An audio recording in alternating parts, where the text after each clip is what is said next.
ఆంజనేయస్వామి రావణునితో సంభాషిస్తూ ఇంకా ఇలా అంటున్నాడు.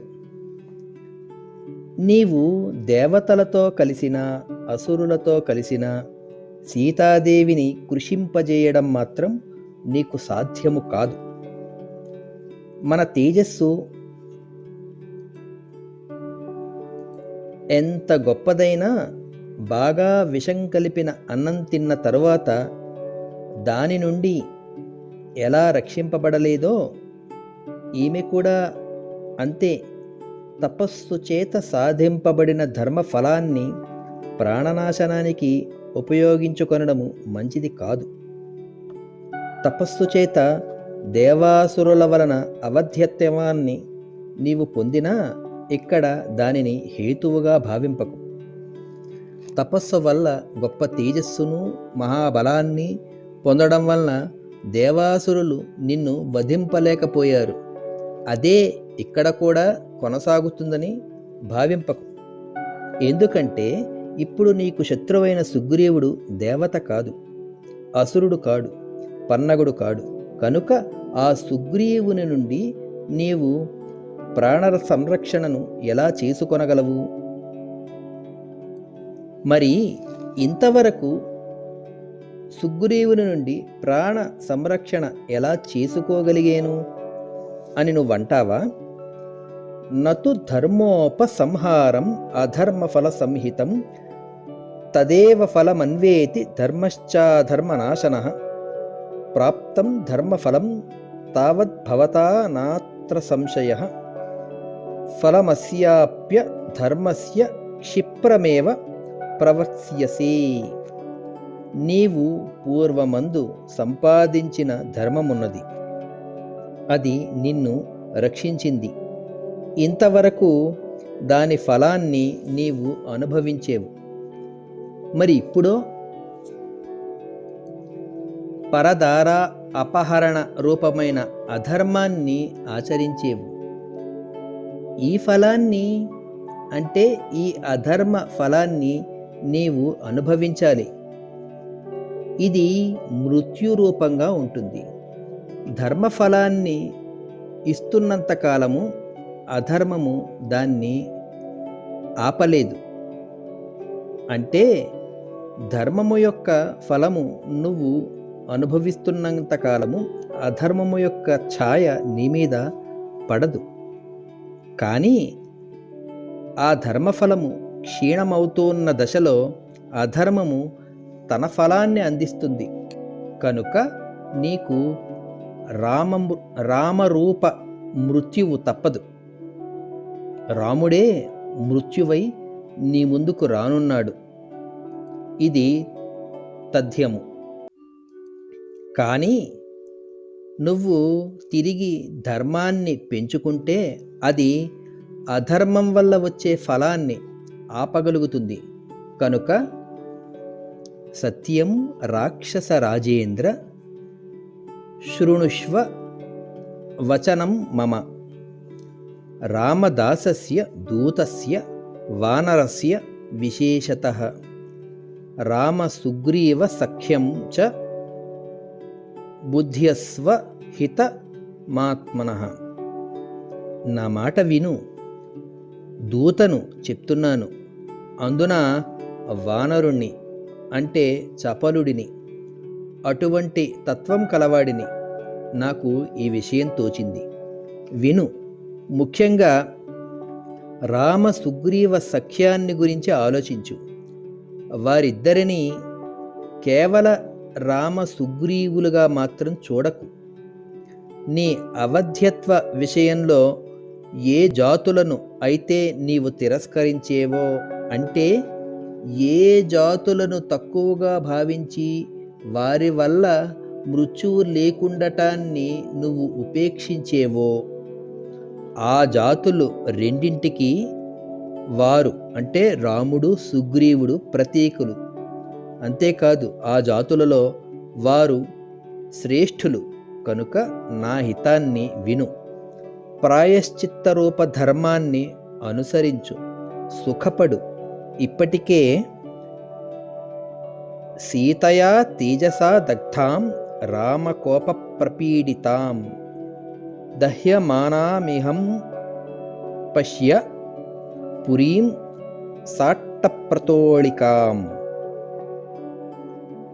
రామ కోపంతో పీడింపబడుతూ సీతా తేజస్సుతో దహింపబడుతూ ఉన్న లంకా నగరాన్ని చూడు అని సీతా తేజస్సుతో దగ్ధమైన లంకా నగరాన్నే ఆంజనేయస్వామి బహిర్గతం చేశాడు.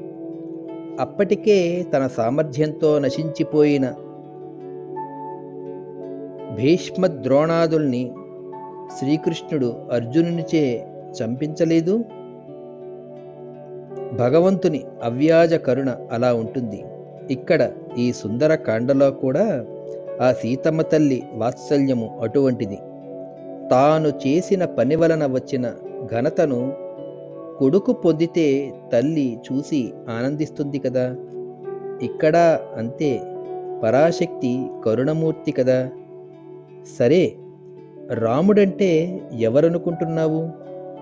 హనుమ చెప్తున్నాడు, సర్వాన్ లోకాన్ సుసంహృత్య సభూతాన్ సచరాచరాన్ పునరేవ తథా స్రష్టుం శక్తో రామ మహాయశాః. ఈ మూడు లోకాలను చరాచర భూతాత్మకమైన దానిని సంహరించి తిరిగి అలాగే సృష్టింపజేయగల శక్తిమంతుడు రాముడు. నీకెలా తెలుసు అని నన్ను అడుగుతావేమో. శ్రీరామునికి ఆ యశస్సున్నది. అతనే లయకారుడు, అతనే సృష్టికర్త, అతనే స్థితికారుడు. త్రిమూర్త్రియాత్మకమైన శక్తియుత బ్రహ్మతత్వము అతడు. అట్టివాడు ఆ మహాపురుషుడు.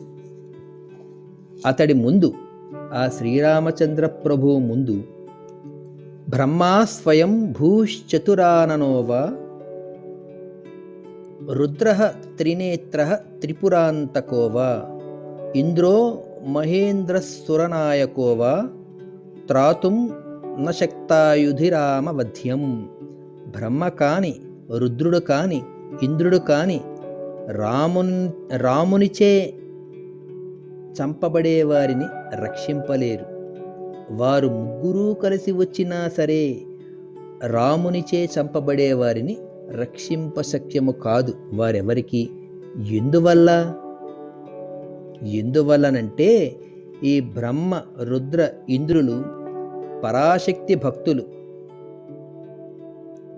ఆ తల్లి అనుగ్రహం మీద శక్తిమంతులైన వాళ్ళు.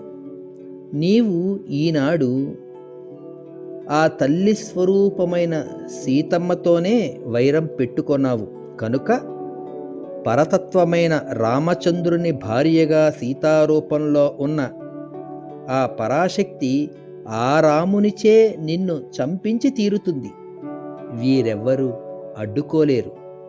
అంతేకాదు, విచిత్రమైన ఈ శ్లోకంలో వాల్మీకి మహర్షి ఒక్కొక్కరికి రెండేసి విశేషణాలను, అంటే బ్రహ్మకు, రుద్రునికి, ఇంద్రునికి రెండేసి విశేషణాలను ప్రయోగించి వారి వారి సామర్థ్యాలను తెలియజేస్తూ రావణుడు అర్చించిన స్వరూపాన్ని కూడా వివరించాడు.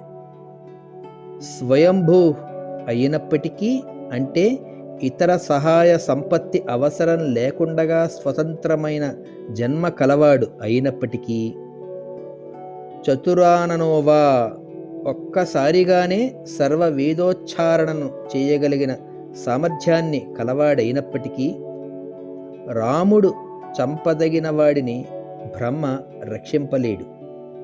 బ్రహ్మ స్వయంభువు, చతురాననుడు. చతుర్వేదాలను 4 ముఖాలతో ఒకేసారి ఉచ్చరించగల శక్తిమంతుడు అతడు స్వయంభువు. అయినప్పటికీ రావణుడు చంపదలుచుకున్న వానిని అతడు రక్షింపలేడు. ఇక రుద్రుడు గురించి, అతడు త్రినేత్రః, సాక్షాత్తు మన్మథ దాహకమైన ఫాలాగ్ని నేత్రముగా కలవాడే ఈ శివుడు, ఈ రుద్రుడు. అంతేకాదు, ఈ రుద్రుడు త్రిపురాంతకః, అత్యంత ప్రబలతరులైన మహారాక్షసులను ఏకకాలాన నాశనము చేసినవాడు. అయినప్పటికీ అంతేకాదు ఆ రుద్రుడు ప్రళయకాలాన సర్వభూతముల రోదనమునకు కారణభూతుడైన ఈ శివుడు కూడా రామవధ్యుని రక్షింపదగినవాడు కాదు. ఆ శివుడే వచ్చినా నేను రక్షింపలేడు. ఇక ఇంద్ర శబ్దానికి పరమైశ్వర్య సంపన్నుడని అర్థము. ఈ శబ్దము మహావిష్ణుద్యోతకము. అందుకనే రామాయణంలో సర్వత్రా రామచంద్రుని ఇంద్రునిగా పోలుస్తూ ఉంటారు. చివరి వరకు మహర్షి కౌసల్య శుశుభేతేన పుత్రేణామిత తేజసా యథావరేణ దేవానాం ఆది తిర్వజ్ర పాణిన. రామచంద్రుని పక్కన పెట్టుకొని పడుకొన్న కౌసల్య ఇంద్రుని పక్కన వేసుకొని పడుకొన్న అదితిలా ఉంది అంటారు వాల్మీకి మహర్షి. పరాశక్తిది సుర నాయకత్వము. ఆమె దేవతలకు అధిష్టాత్రి. అందుకే అమ్మవారికి లలితా సహస్రంలో సురనాయక అని నామము. అది నిర్గుణ తత్వము నుండి సగుణ రూపమైన ఆ తల్లికి సంక్రమించిన నామము. అది ఆమె తత్వము కూడా. దానినే ఆ తల్లి స్థితికారునకు సంక్రమింపజేసింది. కనుక ఎవడు స్థితికారుడో వాడే సురనాయకుడు. అందుకని మహావిష్ణువు వచ్చిన రామవధ్యుడైన వానిని సంరక్షింపలేడు. ఎందువలన ఇక్కడ స్వామి ఉపాసకుడు, రావణుడు ఉపాసకుడే. కనుక వారి మధ్యలో తారతమ్యాలు తెలుస్తున్నాయి. సమాంతర గుణ వ్యక్తీకరణ జరుగుతోంది. స్వామి పేర్కొనిన దేవతా స్వరూపాలు ఇదివరలో రావణుని చేత అర్పిపడినాయి. రావణుడు కూడా ఆ దేవతలందరినీ గతంలో అర్చించాడు. అవి సగుణ సాకార రూపాలు. ఒక మూర్తి స్వయంభువు, ఒక మూర్తి త్రిపురాంతకుడు, ఒక మూర్తి సురనాయకుడు. రామచంద్రుడు నిరాకారము నిర్గుణము అయిన తత్వాన్ని ఉపాసించేవాడు. దాని ముందు సగుణోపాసన అల్పమైనది. ఆకార రూపము కన్నా నిరాకార రూప అర్చన ఉపాసన శ్రేష్టమైనది, శక్తిమంతమైనది. రాముడు శివుణ్ణే ఆరాధిస్తాడు. రాముడు కూడా లంకకు వెళ్లే ముందర శివోపాసన చేశాడు. ఇద్దరూ శివారాధకులే అయినప్పటికీ రాముడు ఎందుకు గెలిచాడు అంటే రాముడు శివ ప్రతిమను పెట్టి ఆరాధిస్తాడు. కానీ రాముడు నిర్గుణ రూపము నిరాకార రూపమునకు సంకేతమైన సైకత లింగాన్ని శివలింగాన్ని చేసి దానికి పూజించి వారధి నిర్మాణం చేసి సముద్రాన్ని దాటి రావణ సంహారం చేయగలిగాడు. ఎందుకంటే ఆకార రూపము కన్నా రుద్రునకు నిరాకార రూప సంకేతమైన శివలింగాన్ని రాముడు అభిషేకించి అర్చించి ఆ తర్వాత యుద్ధ కార్యానికి వెళ్ళాడు. కాబట్టి శివభక్తుడే శివార్చకుడే అయినప్పటికీ రావణుని మీద విజయం సాధించగలిగాడు అని పెద్దల మాట. మహాభారతంలో కూడా ద్రోణ వధ అయిన తరువాత అశ్వత్థామ మహారౌద్రంతో నారాయణాస్త్ర ప్రయోగం చేశాడు.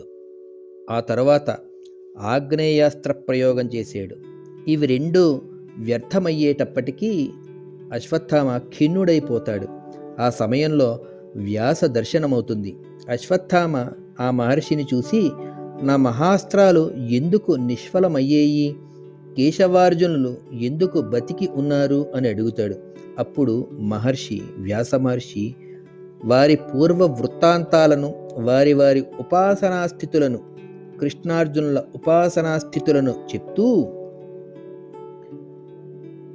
శుభ్రమత్ర భవాన్ కృత్యా మహాపురుష విగ్రహం ఈజివాంస్య జపైః హమైరుప హారైశ్చ మానద. నీవు ఓ అశ్వత్థామ శుభ్రమైన మహాపురుష విగ్రహాన్ని నిర్మించుకొని జప హోమాది కర్మ మార్గంగా నీవు సేవించేవు. అయితే వారు కూడా రుద్ర భక్తులే కనుక వారు స ఏష రుద్ర భక్తశ్చ కేశవో రుద్ర సంభవ కృష్ణ ఏవ హి యష్టవ్యో యజ్ఞైశ్చ సనాతనః సర్వభూతభవం జ్ఞాత్వా లింగమర్చతి యః ప్రభో తస్మిన్నభ్యధికాం ప్రీతిం కరోతి వృషభధ్వజ. సనాతనము అంటే శాశ్వతమైనది, సర్వభూత స్థానము అయిన పరమేశ్వర రూపమును లింగమూర్తిగా భావించి జపయజ్ఞ విధిగా ఆ అర్జునులు అర్చించారు. అందువల్ల నీ శక్తి కంటే వారి శక్తి గొప్పది అని వ్యాసుడు చెప్తారు. కాబట్టి సగుణము సాకారము అయిన నీ దేవతామూర్తులు అంటే రుద్ర బ్రహ్మ ఇంద్రులు నిర్గుణోపాసకుల ముందు నిలువలేరు, నిర్గుణోపాసకుడైన శ్రీరాముని ముందు నిలువలేరు అని ఆంజనేయ స్వామి రావణుని యందున్న తపో అహంకారాన్ని కూడా ఒకసారి మందలిస్తాడు.